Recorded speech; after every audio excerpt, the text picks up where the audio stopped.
दोस्तों, पिछले दिनों हमारे बहुत सारे साथियों ने और नौजवानों ने ये आवाज़ उठाई थी कि मैं अहीर रेजिमेंट की डिमांड के बारे पे क्यों नहीं बोला।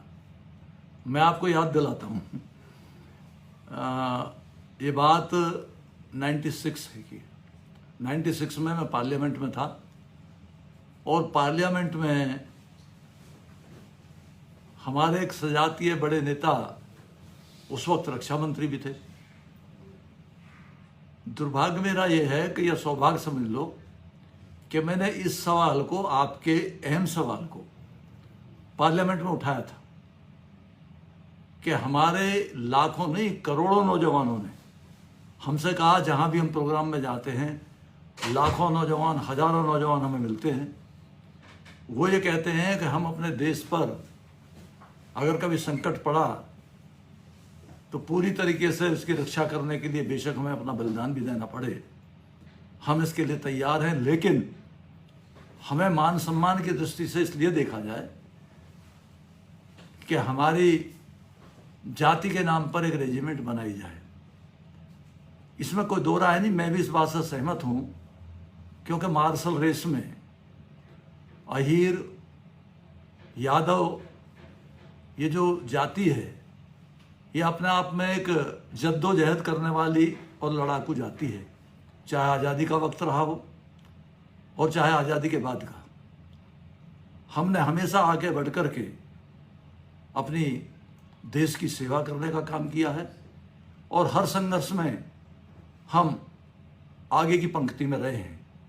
वैसे तो महाभारत काल से ये इतिहास सजग है, लेकिन अगर वर्तमान परिप्रेक्ष्य में भी इसको देखें तो आज भी अगर इस देश में कोई जीवित परम वीर चक्र विजेता है तो वो भी आप ही का भाई है, आपका साथी है।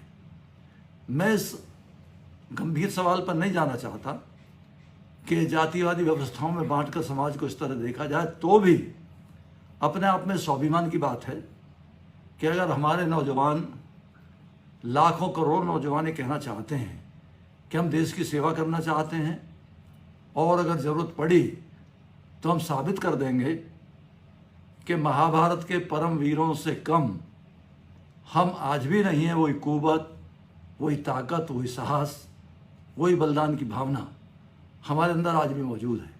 तो इस बात को लेकर के मैंने 96 में पार्लियामेंट में इस सवाल को उठाया था। ये ऑन रिकॉर्ड है, आप देख सकते हैं, और हो सकता है शायद पहला व्यक्ति मैं ही हूँ आपके बीच से कि जिसने अहीर रेजिमेंट के सवाल को पार्लियामेंट में उठाया था। और मुझे हालांकि उसके बीच में एक आपसदारी की बातचीत का सामना भी करना पड़ा। आप लोग जानते होंगे, मुझे नाम लेने में कोई हिचक नहीं है। अमर सिंह जी और माननीय नेताजी उस वक्त साथ साथ रहते थे, मैं उनसे थोड़ा सा अलहदा था। तो जब लाखों नौजवानों के पत्र 15 बलवंत राय मेहता लैन, जो मेरा MP हाउस था, उस पर मुझे प्राप्त हुए और मेरे PA ने उनकी लिस्ट बनाकर मुझे बताया कि हरियाणा, राजस्थान, उत्तर प्रदेश, बिहार, मध्य प्रदेश, यानी प्रदेश के करीबन 15, 20, 25 प्रदेशों में देश के, वहाँ से सब लोगों की डिमांड थी। साउथ इंडिया से भी डिमांड थी और नॉर्दर्न इंडिया से भी डिमांड थी, ईस्ट वेस्ट सब चारों तरफ से डिमांड हुई कि अहीर रेजिमेंट के नाम को पार्लियामेंट में उठाया जाए, ताकि हम लोगों को ये महसूस हो कि हम मान सम्मान के साथ में अपने देश की सेवा करना चाहते हैं। तो कुल मिलाकर के मुझे भी महसूस हुआ कि ज़रूर नौजवानों की बात उठानी चाहिए।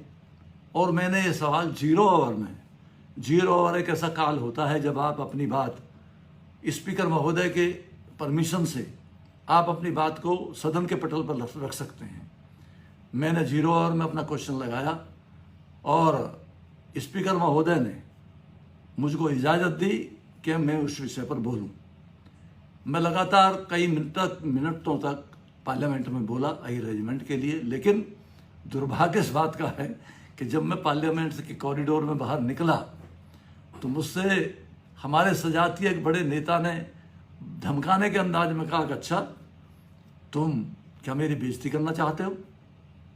मैं देश का रक्षा मंत्री हूँ और तुम क्या चाहते हो कि मैं अहीर रेजिमेंट का निर्माण कर दूँ, मैं अहीर रेजिमेंट बना दूँ? तो मैंने कहा कि नहीं नेताजी, बात ऐसी नहीं है। बात सिर्फ इससे, आपकी तो हम आज भी इज्जत करते हैं, कल भी इज्जत करते थे। बात सिर्फ उन लाखों करोड़ों नौजवानों की है जिन्होंने अपनी बात को मुझ तक पहुंचाया है। शायद हो सकता है उनको कोई माध्यम ना मिला हो अपनी बात को पार्लियामेंट में रखने का, इसलिए मैंने उनकी बात को माननीय सदन के सामने रखा है। और मैं चाहता हूं कि जरूर कोई ना कोई सम्मानजनक स्थिति पैदा होनी चाहिए ताकि हमारे जो करोड़ों नौजवान हैं जो आगे बढ़ना चाहते हैं, जो अपनी ताकत को देश हित में, राष्ट्र हित में लगाना चाहते हैं, उनको आगे आने का मौका मिले। तो मैंने आपसे सिर्फ ये कहना चाहता हूँ कि इस बात को मैं बहुत पहले उठा चुका हूँ, बहुत पहले कह चुका हूँ, कोई आज की बात नहीं। आज भी इस बात से ऐतराज नहीं है कि ये मान सम्मान हमारे नौजवानों को मिलना चाहिए। हालांकि मैं जातिवाद व्यवस्थाओं में विश्वास नहीं करता हूँ, लेकिन तो भी अगर किसी भी जाति के कोई भी नौजवान अगर मुझसे कभी भी ये कहेंगे कि हम भी देश के लिए आगे बढ़कर सेवा करना चाहते हैं और हमारे नाम से भी किसी मुद्दे को उठाया जाए, तो अगर मैं बाय द वे पार्लियामेंट में फिर पहुंचता हूं तो आपसे मेरा वादा है कि मैं ज़रूर उन मुद्दों को उठा करके देश की बड़ी पंचायत के सामने रखूंगा। उसके बाद में मैंने प्रयास छोड़ा नहीं, यानी चाहे राव तुलाराम जी का जन्मदिन रेवाड़ी में हो और चाहे राजस्थान अधवर की सभा हो, चाहे मध्य प्रदेश में भोपाल का सम्मेलन हो और चाहे साउथ हिंदुस्तान इंडिया में मद्रास, तमिलनाडु, केरला, आंध्रा, जहाँ जहाँ पॉलिटिकल साथी और पॉलिटिकल मीटिंग मेरी लगती थी, मैंने हर जगह इस बात को उठाया कि हमारे लाखों नौजवान ऐसा चाहते हैं और देश के लिए काम करने की चाहत कोई बुरी नहीं है। अपने आप में ये सम्मान की बात है कि हमारे मन में देश के प्रति प्यार है, भावना है। हम अपने आप को राष्ट्रीय धारा में जोड़ करके अपने देश को ताकत देना चाहते हैं। यही तो परिपाटी, यही तो कल्चर, यही तो संस्कृति है हमारी। आज से नहीं, मैंने तो अभिनाम लिया कि महाभारत काल से लेकर आज तक हम पूरी मन भावना से देश राष्ट्र के प्रति अपने आप को समर्पित करने की भावना से जुड़े रहें। और वो भावना हमेशा, क्योंकि वो हमारे जीन्स में, हमारे ब्लड में, हमारे खून में मौजूद है, हमको सिखाया गया है। और मैं तो वैसे भी एक स्वतंत्रता सेनानी बाप का बेटा हूँ, तो एक स्वतंत्रता सेनानी बाप का बेटा अगर देश की इस बात को नहीं उठाएगा तो फिर किस बात को उठाएगा। हम पूरी ताकत से इस देश के नौजवानों की लड़ाई लड़ना चाहते हैं, उनके सम्मान के लिए, उनके काम के लिए, उन्हें आगे बढ़ाने के लिए। विरोध हो सकता है और विरोध करने वाले लोग हो सकता है कि राजनीतिक दृष्टिकोण से विरोध करें, लेकिन मैं उसकी परवाह नहीं करता। मैं सोचता हूँ कि अच्छे मुद्दों को, अच्छी बातों को हमेशा पार्लियामेंट में उठाते रहना चाहिए, आगे बढ़ते रहना चाहिए और नौजवानों के लिए काम करते रहना चाहिए। तो ये बात तो मैंने अपनी उस बात में कह दी कि हो सकता है हमारे नौजवान बच्चों को, साथियों को इस बात की पता नहीं हो।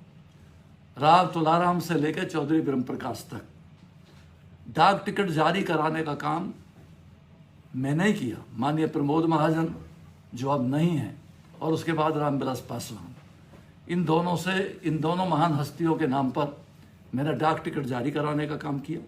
और उनके सामने भी मैंने इस मुद्दे को रखा, क्योंकि माननीय प्रमोद महाजन माननीय अटल जी के बहुत करीब थे और रामविलास पासवान जी की भी अपनी एक शैली, अपना एक वजूद रहा है।